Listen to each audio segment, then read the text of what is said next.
Hello friends, আশা করি তোমরা সবাই খুব ভালো আছো। যা গরম পড়েছে, এই গরমে ঠান্ডা ঠান্ডা খেতে কার না ভালো লাগে। আর এটা যদি হয় একদমই হেলদি ওয়েতে, তাহলে তো কোনো কথাই নেই। আমি আজকে সাবু দিয়ে কুলফি তৈরি করেছি, আর এর মধ্যে কী কী মিশিয়েছি দেখতে থাকো। সাবুর আইসক্রিমটা বানানোর জন্য সাবুটাকে ভিজিয়ে রেখেছি। এটা খুব ভালোভাবে নরমও হয়ে গেছে। একটা মিক্সিং জার নিয়েছি,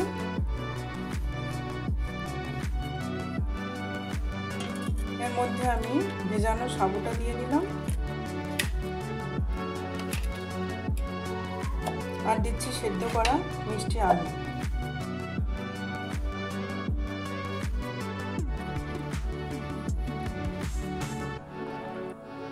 আর এখানে দিলাম মাখনা, এটা একটু জলে ভিজিয়ে রেখেছিলাম।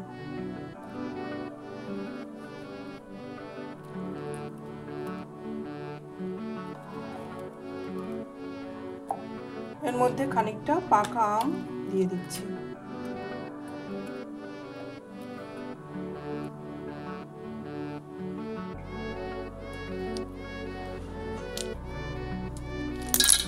এর মধ্যে দিয়ে দিচ্ছি বাতাসা।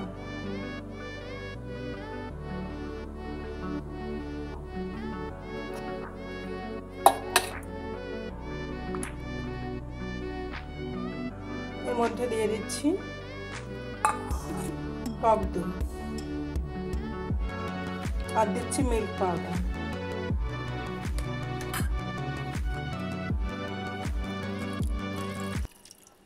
একটু জল দিয়ে এবার এটাকে আমি ব্লেন্ড করে নিয়ে আসছি। ব্লেন্ড করে নিয়ে এসছি।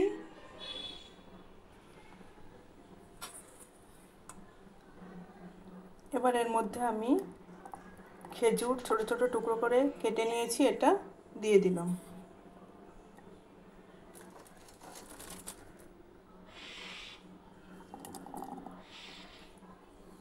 এখানে আঙুর ছোট ছোট করে কেটে নিয়েছি, এটা দিলাম।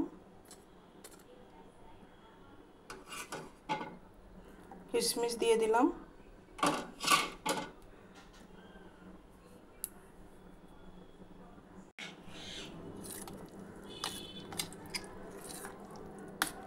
এবার এর সাথে মিশিয়ে নিচ্ছি।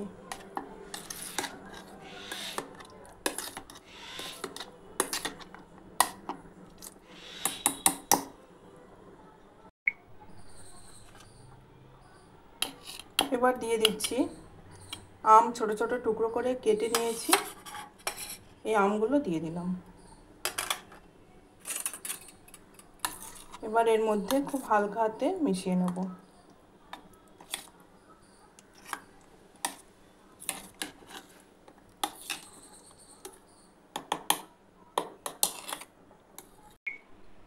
আজকের কুলফিটা বানাবো আইসক্রিম মোল্ডের মধ্যে।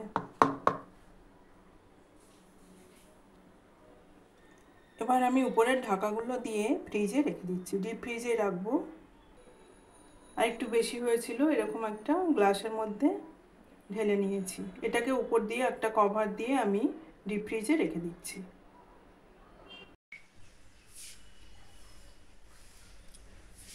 আইসক্রিমটাকে আমি ফ্রিজ থেকে বার করে নিয়ে এসেছি। এবার আমি ডিমোল্ড করব।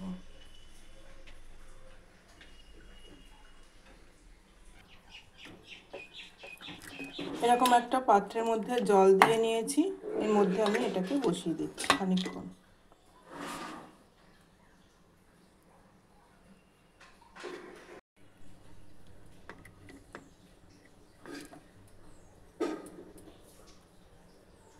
দেখো কুলফিগুলো কি সুন্দর হয়েছে।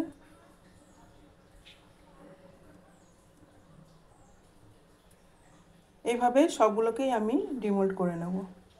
একটু সময় জলের মধ্যে রাখলেই উঠে যাবে।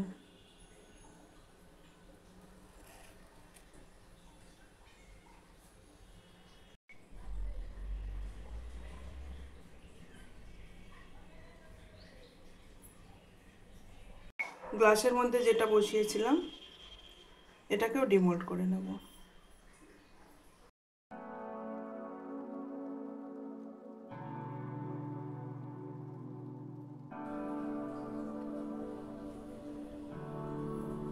খেয়ে নিলাম এটুকু, দারুণ খেতে হয়েছে।